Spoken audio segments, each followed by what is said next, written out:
Hey friends, before we jump into the story, make sure to hit that subscribe button and support the channel. It really means a lot. Thank you. I was lying in a hospital bed, my body battered from a car crash, when I sent a photo of my bruised and bandaged self to my family's group chat. My phone lit up almost instantly, but not with the concern I'd hoped for. My mom texted my sister, "We're headed to the resort for our weekend escape. Did you book the hot stone massages?" My dad followed up with, "Don't forget my wine for the trip." My sister, Rachel, replied directly to my photo, "Why'd you send this sad picture? Nobody's got time for this. Stop texting us." My Aunt Linda chimed in, "Some people just don't get that nobody cares." Not a single soul showed up to see me. Days later, still in my hospital gown, I noticed 72 missed calls and a frantic message from my dad. "Call us back ASAP. It's urgent." I dialed, my hands shaking, the hospital's harsh lights humming above me. That call changed everything, but to understand why, let me take you back to how I ended up in this sterile room. Half my face wrapped in gauze, my right arm in a sling. My name's Emma, I'm 29, and I work as a digital marketing specialist for a startup in Portland, Oregon. I live solo in a cozy apartment and drive a trusty Toyota Corolla. Up until 4 days ago, I believed I had a family who had my back. I was dead wrong. It was a stormy Monday night.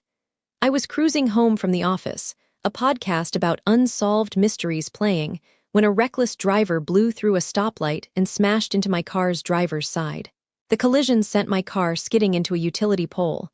I heard tires squealing, glass shattering, then nothing but darkness. I came to an Providence Medical Center with a fractured collarbone, 2 cracked ribs, a sprained wrist, deep cuts across my face and arms, and what the doctors called stable internal injuries. As soon as I could think straight, I snapped a photo of myself.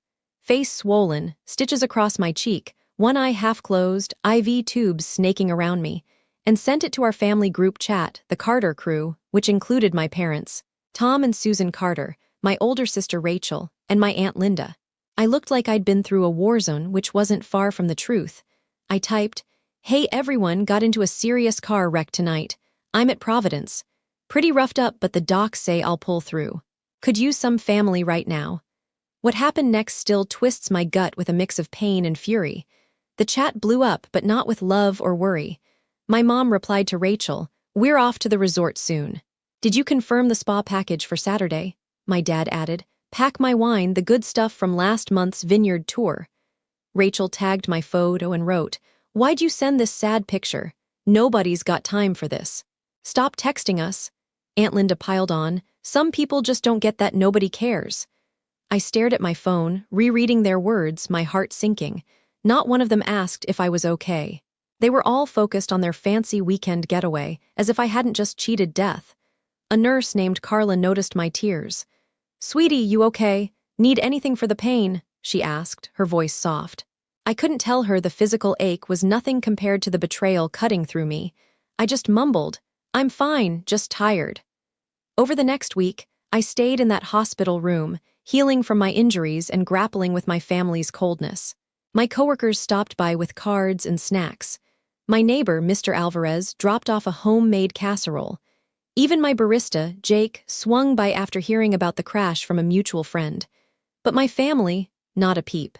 The doctors kept me longer to monitor my injuries, and I had a minor surgery to fix internal damage. The slow recovery gave me time to reflect. It hit me hard. Strangers were showing me more kindness than my own blood. I started replaying my life with my family. Rachel was always the star, charming, successful, a real estate broker pulling in big bucks. I was the other daughter, the one who never quite measured up. Memories flooded back. My high school graduation, where I was salutatorian, but dinner was all about Rachel's new promotion. My first big work project that got national recognition, overshadowed by Rachel's engagement party. My 18th birthday when they promised me a car, only to give it to Rachel because she had more places to be. I worked weekends at a bookstore to afford gas and insurance, while she cruised around in what should have been my Subaru. There was the time I won a marketing award in college, and my mom said, "That's nice, Emma, but did you hear Rachel closed $1 million deal?" Or when I ran a 10K for a children's charity, raising $2,500, and the family dinner was all about Rachel's new designer wardrobe. Holidays were no better. Rachel got lavish gifts, cashmere scarves, high-end tech, while I got practical stuff like planners or grocery store gift cards. When I pointed out the unfairness, they'd brush it off, saying I was too sensitive or misinterpreting things. Extended family events were the same. At reunions, Rachel was our shining star, the realtor, while I was just Emma, the other one. The only person who truly saw me was my grandma, Alina. She'd listen to my stories, cheer my successes, and never compared me to Rachel. I visited her every Saturday just to sit and talk over coffee. Lying in that hospital bed, I realized I'd spent my life chasing their approval, accepting their scraps of attention, hoping they'd see my worth. But love from family shouldn't be a prize you win, it should be a given. Their dismissal of my accident was the final straw, showing me they'd never change. What started as heartbreak turned to anger, then hardened into resolve. On Friday, a week after the crash, I was cleared to go home. As I packed my things, my phone buzzed nonstop, 72 missed calls, mostly from my dad, and a text. "Call us back ASAP. It's urgent." I sat on the bed, still in my gown, and called him. He picked up immediately. "Emma, thank God, where have you been? We've been calling for hours." His voice was panicked, unlike anything I'd heard from him. "I've been in the hospital, Dad. You know, from the car wreck I told you about," I said, my tone flat. A long pause. "What wreck? Emma, we need you home now, something big's happened." I almost laughed at the absurdity. "The wreck I sent a photo of. You all saw it. You were planning your resort trip, remember?" Another pause. "We didn't get any photo. Look, Grandma Alina passed away last Monday night. Her lawyer says you're the sole heir to her estate." The room spun. Grandma Alina, my dad's mom, died the same night as my crash, and I was her only beneficiary. "That's impossible," I said. "She always said her estate would be split evenly." "We thought so too," he replied, his voice tight. "But she changed her will a year ago. You get everything, her house, savings, investments, about $2.3 million. The lawyer needs to meet you to start the process. When can you get here?" I hung up, stunned, and checked the group chat. The messages from that night were gone, and the member list showed recent admin changes. Had I imagined it all? Was the concussion messing with my head? I took screenshots, but there was nothing to capture. Still, something felt off. I wasn't crazy. Back at my apartment, I dug into the chat's technical details. I found signs of tampering. Someone with admin access had removed and re-added members, a trick to wipe the chat history without deleting the group. But phones don't forget so easily. After hours of searching my device's notification logs, I found cached previews. "Susan Carter, we're headed to the resort." "Tom Carter, don't forget my wine." "Rachel Carter, why'd you send this sad picture?" "Linda Thompson." Some people just don't get. Timestamps confirmed they'd seen my photo and chosen to ignore me. They deleted the messages after learning about the inheritance, thinking they could erase their cruelty. But they didn't know I'd worked IT support in college, learning data recovery and digital forensics. Their cover-up was sloppy. Cached logs and backups preserved everything. I spent that evening planning, not confrontation, but something smarter. I documented every detail: the crash, the messages, their deletion, the inheritance. I created a timeline, saved screenshots, and booked a consultation with a lawyer to explore my options. This wasn't just about one incident, it was about years of emotional neglect. Saturday morning, I drove to my parents' house in Lake Oswego, a sprawling craftsman where I grew up. Rachel's BMW and Linda's Jeep were parked outside.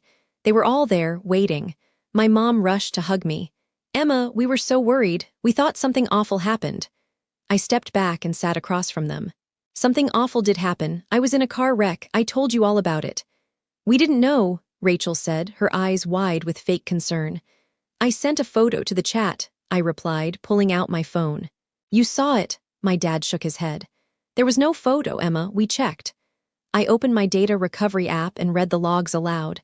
Monday, 8:42 p.m., Emma Carter sent a photo. 8:46 p.m., Susan Carter. "We're headed to the resort. 8:48 p.m., Tom Carter. Don't forget my wine." I listed each message, watching their faces pale. "You deleted the chat history," I said. "But phones keep logs." "I have proof you saw my message and chose to ignore me." Silence. Linda stared at the table. Rachel's eyes welled up. My parents looked cornered. "We can explain," my dad started. "Explain how you dismissed your daughter's near-death experience for a spa trip?" I cut in. "Explain telling me to stop texting because my pain was inconvenient." "We were overwhelmed," my mom mumbled. "Overwhelmed?" I scoffed. "I was the one in a hospital bed, not you." I stood, looking at each of them. "Here's the deal. I'm taking Grandma Aliner's inheritance, all of it. Then I'm building a life without you. You're not family. Family shows up. You didn't." I walked out, but not before adding, "Oh, and I'm sharing those messages with everyone, friends, neighbors, coworkers. They'll know exactly who you are." At the lawyer's office, Mr. Daniels confirmed Grandma Aliner's will. Her Portland home was worth $900,000, her investments $1 million, and a life insurance policy added $400,000. "She said you were the only one who visited her for her, not her money," he said, handing me a letter in her handwriting. Alone in my apartment, I read it. "My dearest Emma, you loved me for me, not what I could offer. Your parents saw me as a retirement fund, Rachel as a bank, Linda as a burden. But you came every Saturday just to talk. This money is yours, use it to build a life that brings you joy. Family is who shows up. Love, Grandma Aliner. P.S. Trust your gut if you ever see their true colors." Her words broke me, but they also set me free. She'd seen their selfishness and protected me with her legacy. Over the next month, I kept my word. I shared the messages online, detailing the betrayal. The post spread like wildfire. Friends, cousins, even strangers reached out, sharing their own stories of family neglect. A woman named Sarah commented, "My family ignored my cancer diagnosis for a cruise. Your proof gave me courage to call mine out." A man, David, wrote, "My parents blew off my heart surgery for a golf trip. Your story shows we're not alone." A local news outlet, KOIN6, asked for an interview, but I declined, letting the story speak for itself. A therapist, Dr. Laura Bennett, contacted me, asking to use my story anonymously in her book on toxic family dynamics. "This is classic scapegoating," she wrote. "Their cover-up shows they knew their actions were wrong, but only cared when it cost them." My cousin Brian, Linda's son, called from Seattle. "What they did is unforgivable," he said. "Mom and your parents were banking on Grandma's money for months, planning how they'd spend it. It all made sense. They thought they were set, so they didn't bother hiding their disdain for me. When the wolf flipped their plans, they scrambled to rewrite history." 6 months later, I used part of the inheritance to buy a stunning loft in Portland's Pearl District, with views of the Willamette River. I also founded the Aliner Carter Scholarship for Foster Youth at Portland Community College, covering tuition, housing, and supplies. The first recipient, Mia, a former foster kid, thanked me with tears in her eyes. "Nobody's ever believed in me like this," she said. It felt like honoring Grandma Aliner's legacy. My loft became my sanctuary. I worked with a designer, Sophie, to create a space that screamed healing, warm colors, cozy furniture, art that spoke to resilience. The dining table sat 10, perfect for hosting friends. The guest room was ready for anyone who needed a place to crash. I commissioned a local muralist to paint "Family is who shows up" in bold script near the entrance, surrounded by images of growth and renewal. I've built a new family. Friends, coworkers, my boyfriend, Sam, a firefighter who gets my past. When I shared my story, he joked about accidentally running into my family with his truck. We laughed, bonded by our shared scars from toxic relatives. My life's fuller now, volunteering at a pet rescue, dating Sam, and running the scholarship fund. The Carters may have left me in that hospital bed, but I walked away stronger, surrounded by people who show up when it counts.